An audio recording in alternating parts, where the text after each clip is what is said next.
Françaises, Français, mes chers compatriotes, depuis quelques semaines, notre pays fait face à la propagation d'un virus, le Covid-19, qui a touché plusieurs milliers de nos compatriotes. J'ai bien entendu ce soir, avant toute chose, une pensée émue et chaleureuse pour les familles et les proches de nos victimes. Cette épidémie, qui affecte tous les continents et frappe tous les pays européens, est la plus grave crise sanitaire qu'ait connue la France depuis un siècle. Dans l'immense majorité des cas, le Covid-19 est sans danger. Mais le virus peut avoir des conséquences très graves, en particulier pour celles et ceux de nos compatriotes qui sont âgés ou affectés par des maladies chroniques comme le diabète, l'obésité ou le cancer. Durant plusieurs semaines, nous avons préparé, agi. Les personnels des hôpitaux, médecins, infirmiers, ambulanciers, les agents des SAMU de nos hôpitaux, les médecins de ville, l'ensemble des personnels du service public de la santé en France sont engagés avec dévouement et efficacité. Si nous avons pu retarder la propagation du virus et limiter les cas sévères, c'est grâce à eux. Parce que tous ont répondu présent. Tous ont accepté de prendre du temps sur leur vie personnelle, familiale, pour notre santé. C'est pourquoi, en votre nom, je tiens avant toute chose à exprimer ce soir la reconnaissance de la nation à ces héros en blouse blanche, ces milliers de femmes et d'hommes admirables qui n'ont d'autre boussole que le soin, d'autres préoccupations que l'humain, notre bien-être, notre vie tout simplement. Je veux aussi ce soir saluer le sang-froid dont vous avez fait preuve. Face à la propagation du virus, vous avez pu ressentir pour vous-même, pour vos proches, de l'inquiétude, voire de l'angoisse, et c'est bien légitime.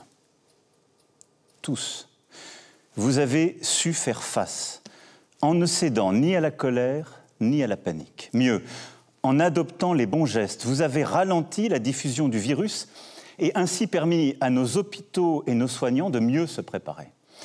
C'est cela, une grande nation. Des femmes et des hommes capables de placer l'intérêt collectif au-dessus de tout, une communauté humaine qui tient par des valeurs, la solidarité, la fraternité. Cependant, mes chers compatriotes, je veux vous le dire ce soir avec beaucoup de gravité, de lucidité, mais aussi la volonté collective que nous adoptions la bonne organisation. Nous ne sommes qu'au début de cette épidémie. Et partout en Europe, elle s'accélère, elle s'intensifie. Face à cela, la priorité absolue pour notre nation sera notre santé. Je ne transigerai sur rien. Et un principe nous guide pour définir nos actions. Il nous guide depuis le début pour anticiper cette crise, puis pour la gérer depuis plusieurs semaines. Et il doit continuer de le faire. C'est la confiance dans la science. C'est d'écouter celles et ceux qui savent. Les plus grands spécialistes européens se sont exprimés ce matin dans une publication importante. J'ai réuni aujourd'hui, avec le Premier ministre, le ministre de la Santé, notre comité scientifique de suivi. Nous avons en France les meilleurs virologues, les meilleurs épidémiologistes, des spécialistes de grand renom, des cliniciens aussi, des gens qui sont sur le terrain et que nous avons écoutés comme nous faisons depuis le premier jour. Tous nous ont dit que malgré nos efforts pour le freiner, le virus continue de se propager et est en train de s'accélérer. Nous le savions, nous le redoutions. Ce qui risque de se passer, c'est que la maladie touchera d'abord les personnes les plus vulnérables. Beaucoup d'entre eux auront besoin de soins adaptés à l'hôpital, souvent d'assistance respiratoire. C'est pourquoi, et j'y reviendrai dans un instant, nous prenons des mesures très fortes pour augmenter massivement nos capacités d'accueil à l'hôpital. Car l'enjeu est de continuer à aussi soigner les autres maladies.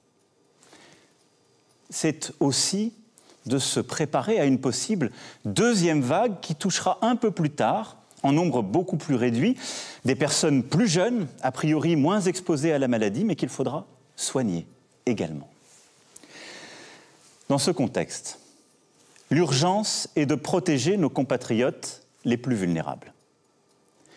Et l'urgence est de freiner l'épidémie afin de protéger nos hôpitaux, nos services d'urgence et de réanimation, nos soignants qui vont avoir à traiter, comme je viens de vous l'expliquer, de plus en plus de patients atteints. Ce sont là nos priorités. C'est pour cela qu'il nous faut continuer de gagner du temps et suivre celles et ceux qui sont les plus fragiles. Protéger les plus vulnérables d'abord. C'est la priorité absolue. C'est pourquoi je demande ce soir à toutes les personnes âgées de plus de 70 ans, à celles et ceux qui souffrent de maladies chroniques ou de troubles respiratoires, aux personnes en situation de handicap, de rester autant que possible à leur domicile. Elles pourront bien sûr sortir de chez elles pour faire leurs courses, pour s'aérer, mais elles doivent limiter leur contact au maximum. Dans ce contexte, j'ai interrogé les scientifiques sur nos élections municipales, dont le premier tour se tiendra dans quelques jours. Ils considèrent que rien ne s'oppose à ce que les Français, même les plus vulnérables, se rendent aux urnes. J'ai aussi demandé au Premier ministre, il l'a fait encore ce matin, de consulter largement toutes les familles politiques. Et elles ont exprimé la même volonté.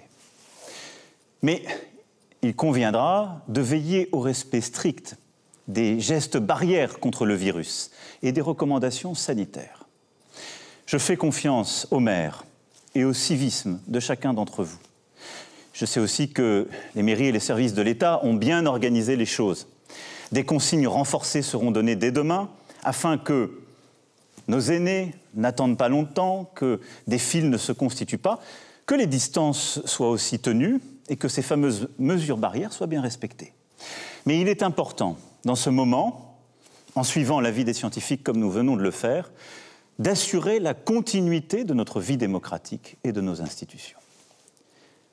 Voilà, la priorité des priorités aujourd'hui est donc de protéger les plus faibles, celles et ceux que cette épidémie touche d'abord. La deuxième, c'est de freiner l'épidémie. Pourquoi ? Le ministre de la Santé, le directeur général de la Santé vous l'ont expliqué à plusieurs reprises, pour éviter l'accumulation de patients qui seront en détresse respiratoire dans nos services d'urgence et de réanimation. Il faut continuer de gagner du temps et pour cela, je vais vous demander de continuer à faire des sacrifices et plutôt d'en faire davantage, mais pour notre intérêt collectif. Dès lundi et jusqu'à nouvel ordre, les crèches, les écoles, les collèges, les lycées et les universités seront fermés. Pour une raison simple, nos enfants et nos plus jeunes, selon les scientifiques toujours, sont celles et ceux qui propagent, semble-t-il, le plus rapidement le virus, même si pour les enfants, ils n'ont parfois pas de symptômes et, heureusement, ne semblent pas aujourd'hui souffrir de forme aiguë de la maladie. C'est à la fois pour les protéger et pour réduire la dissémination du virus à travers notre territoire. Un service de garde sera mis en place, région par région, nous trouverons les bonnes organisations pour que, en effet, les personnels qui sont indispensables à la gestion de la crise sanitaire puissent faire garder leurs enfants et continuer d'aller au travail pour vous protéger et vous soigner. Et donc cette organisation sera travaillée par le gouvernement dans les prochains jours avec l'ensemble des élus et tous les responsables sur nos territoires. Quand cela est possible, je demande aux entreprises de permettre à leurs employés de travailler à distance. Les ministres l'ont déjà annoncé, nous avons beaucoup développé le télétravail, il faut continuer cela, l'intensifier au maximum. Les transports publics seront maintenus, car les arrêtés, ce serait tout bloqué, y compris la possibilité de soigner. Mais là aussi, c'est à votre responsabilité que j'en appelle. Et j'invite tous les Français à limiter leurs déplacements au strict nécessaire. Le gouvernement annoncera par ailleurs des mesures pour limiter au maximum les rassemblements. Dans le même temps, notre système de santé, notamment dans les services de réanimation, doit se préparer à accueillir de plus en plus de cas graves de Covid-19 et continuer à soigner les autres malades. Des places doivent se libérer dans les hôpitaux.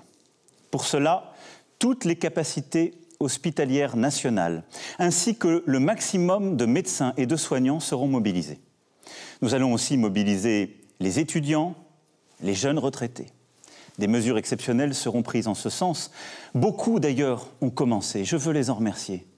J'ai vu il y a quelques jours au SAMU de Paris une mobilisation magnifique, émouvante, exemplaire, où des étudiants, à quelques mois de leur concours, étaient là pour répondre aux appels, aider, et où des médecins à peine retraités étaient revenus pour prêter main forte. C'est cela que nous allons collectivement généraliser en prenant les bonnes mesures. En parallèle, les soins non essentiels à l'hôpital seront reportés, c'est-à-dire les opérations qui ne sont pas urgentes, tout ce qui peut nous aider à gagner du temps. La santé n'a pas de prix. Le gouvernement mobilisera tous les moyens financiers nécessaires pour porter assistance, pour prendre en charge les malades, pour sauver des vies, quoi qu'il en coûte. Et beaucoup des décisions que nous sommes en train de prendre, beaucoup des changements auxquels nous sommes en train de procéder, nous les garderons, parce que nous apprenons aussi de cette crise. Parce que nos soignants sont formidables d'innovation et de mobilisation, et ce que nous sommes en train de faire, nous en tirerons toutes les leçons et sortirons avec un système de santé encore plus fort. La mobilisation générale est également celle de nos chercheurs. De nombreux programmes français et européens, essais cliniques, sont en cours pour produire en quantité des diagnostics rapides, performants et efficaces. Nous allons améliorer les choses en la matière et au niveau français comme européen, les travaux sont lancés. Nos professeurs, avec l'appui des acteurs privés, travaillent d'ores et déjà sur plusieurs pistes de traitement. À Paris, Marseille, Lyon, entre autres. Des protocoles ont commencé. Et j'espère que dans les prochaines semaines et prochains mois, nous aurons des premiers traitements que nous pourrons généraliser. L'Europe a tous les atouts pour offrir au monde l'antidote au Covid-19. Des équipes sont également à pied d'œuvre pour inventer un vaccin. Il ne pourra pas voir le jour avant plusieurs mois, mais il est porteur de grands espoirs. La mobilisation de notre recherche française, européenne, est aussi au rendez-vous. Et je continuerai de l'intensifier. Cette épreuve exige aussi une mobilisation sociale envers les plus démunis, les plus fragiles.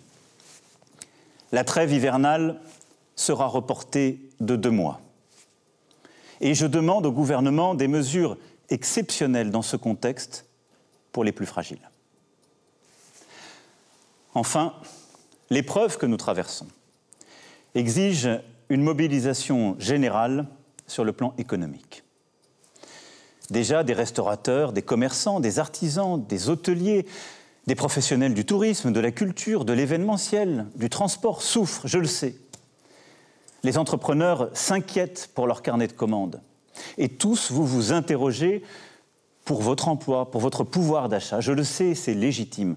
Et avec les décisions que je viens d'annoncer ce soir, cette inquiétude économique va évidemment s'accroître.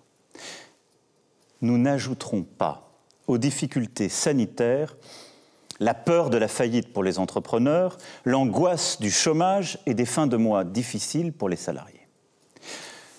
Aussi, tout sera mis en œuvre pour protéger nos salariés et pour protéger nos entreprises, quoi qu'il en coûte, là aussi.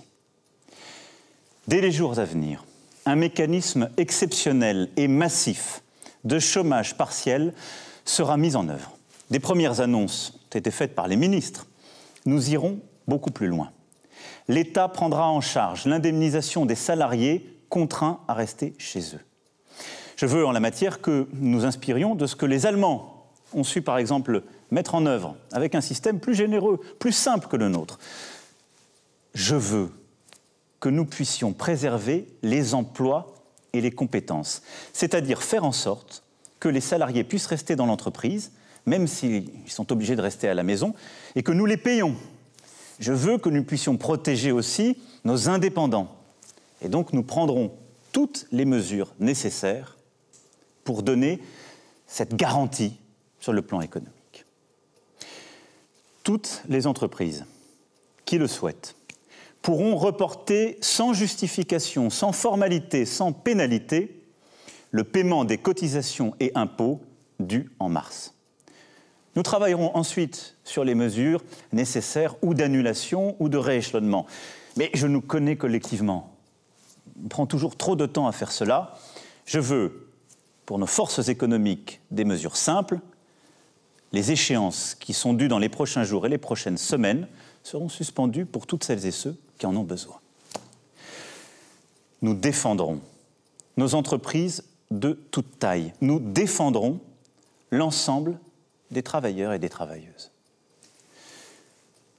En parallèle, j'ai demandé au gouvernement de préparer d'ores et déjà un plan de relance national et européen cohérent avec nos priorités et nos engagements pour l'avenir. Nous devons aussi porter une réponse européenne. La Banque centrale a déjà aujourd'hui fait part de ses premières décisions. Seront-elles suffisantes? Je ne le crois pas. Il lui appartiendra d'en prendre de nouvelles. Mais je vais être là aussi très clair avec vous ce soir. Nous, Européens, ne laisserons pas une crise financière et économique se propager. Nous réagirons fort et nous réagirons vite. L'ensemble des gouvernements européens doit prendre les décisions de soutien de l'activité, puis de relance, quoi qu'il en coûte. La France le fera, et c'est cette ligne que je porterai au niveau européen en votre nom.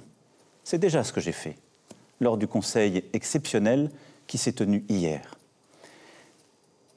Je ne sais ce que les marchés financiers donneront dans les prochains jours, mais je serai tout aussi clair. L'Europe réagira de manière organisée, massive, pour protéger son économie. Je souhaite aussi que nous puissions nous organiser sur le plan international, et j'en appelle à la responsabilité des puissances du G7 et du G20. Dès demain, j'échangerai avec le président Trump pour lui proposer une initiative exceptionnelle entre les membres du G7, puisque c'est lui qui a la présidence. Ça n'est pas la division qui permettra de répondre à ce qui est aujourd'hui une crise mondiale, mais bien notre capacité à voir juste et tôt, ensemble, et à agir ensemble.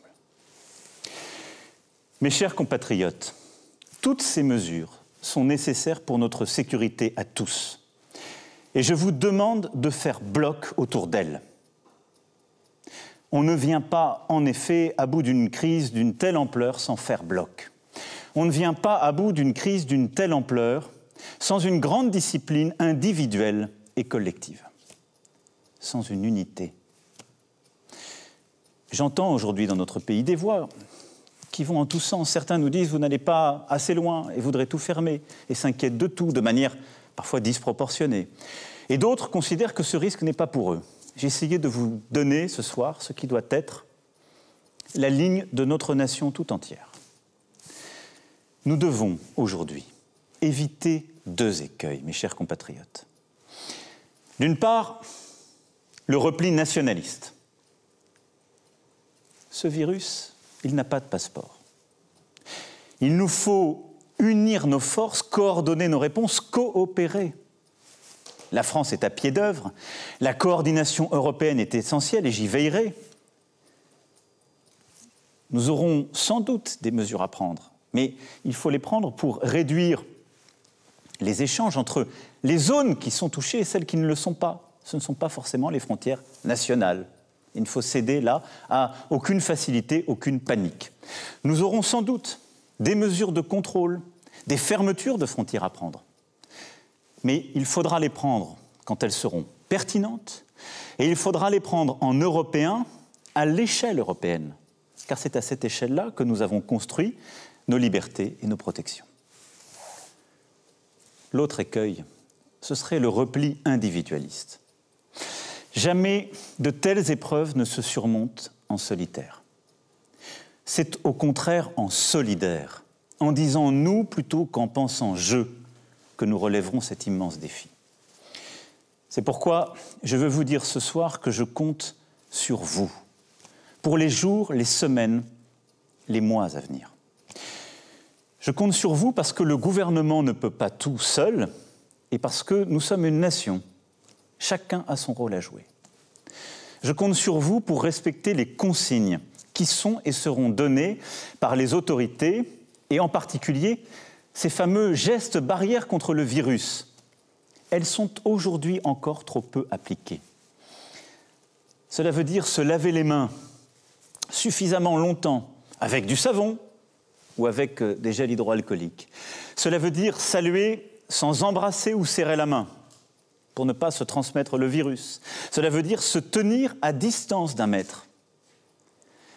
Ces gestes, ils peuvent vous apparaître anodins. Ils sauvent des vies. Des vies. C'est pourquoi, mes chers compatriotes, je vous appelle solennellement à les adopter. Chacun d'entre nous détient une part de la protection des autres, à commencer par ses proches. Je compte sur vous aussi pour prendre soin des plus vulnérables de nos compatriotes. Ne pas rendre visite à nos aînés, c'est, et j'en ai bien conscience, un crève-cœur. C'est pourtant nécessaire temporairement. Écrivez, téléphonez, prenez des nouvelles, protégez en limitant les visites. Je compte sur vous, oui, pour aussi aider le voisin qui, lorsqu'il est personnel soignant, a besoin d'une solution de garde pour ses enfants, pour aller travailler et s'occuper des autres. Je compte sur les entreprises pour aider tous les salariés qui peuvent travailler chez eux à le faire. Je compte sur nous tous pour inventer dans cette période de nouvelles solidarités. Je demande à ce titre au gouvernement de travailler avec les partenaires sociaux, avec les associations, dans cette direction. Cette crise doit être l'occasion d'une mobilisation nationale de solidarité entre générations. Nous en avons les ressorts, il y a déjà des actions qui existent sur le terrain. Nous pouvons faire encore plus fort, tous ensemble. Je compte évidemment aussi sur tous nos soignants. Je sais tout ce qu'ils ont déjà fait, je sais ce qu'il leur reste à faire. Le gouvernement et moi-même serons là, nous prendrons toutes nos responsabilités pour vous. Je pense à tous nos soignants à l'hôpital qui auront les cas les plus graves à traiter, mais aussi beaucoup d'urgences. Je pense aux médecins, aux infirmiers, aux infirmières, à tous les soignants qui sont aussi hors de l'hôpital, qui se sont formidablement mobilisés, que nous allons de plus en plus solliciter dans les semaines à venir. Je sais pouvoir compter sur vous. Le ministre de la Santé aura l'occasion aussi de préciser dans les prochaines heures les règles pour que nous vous aidions à bien vous protéger contre le virus. C'est le respect que nous avons envers vous et c'est évidemment ce que la nation vous doit. Les règles seront claires pour chacun, elles seront là aussi proportionnées et expliquées. Je compte sur vous, toutes et tous, pour faire nation, au fond. Pour réveiller ce qu'il y a de meilleur en nous, pour révéler cette âme généreuse qui, par le passé, a permis à la France d'affronter les plus dures épreuves. Mes chers compatriotes, il nous faudra demain tirer les leçons du moment que nous traversons. Interroger le modèle de développement dans lequel s'est engagé notre monde depuis des décennies et qui dévoile ses failles au grand jour. Interroger les faiblesses de nos démocraties. Ce que révèle d'ores et déjà cette pandémie, c'est que la santé gratuite, sans condition de revenus, de parcours ou de profession, notre État-providence, ne sont pas des coûts ou des charges, mais des biens précieux, des atouts indispensables quand le destin frappe. Ce que révèle cette pandémie, c'est qu'il est des biens et des services qui doivent être placés en dehors des lois du marché. Déléguer notre alimentation, notre protection, notre capacité à soigner, notre cadre de vie, au fond, à d'autres, est une folie. Nous devons en reprendre le contrôle. Construire plus encore que nous ne le faisons déjà, une France et une Europe souveraines, une France et une Europe qui tiennent fermement leur destin en main. Les prochaines semaines et les prochains mois nécessiteront des décisions de rupture en ce sens. Je les assumerai. Mais le temps aujourd'hui est à la protection de nos concitoyens et à la cohésion de la nation. Le temps est à cette union sacrée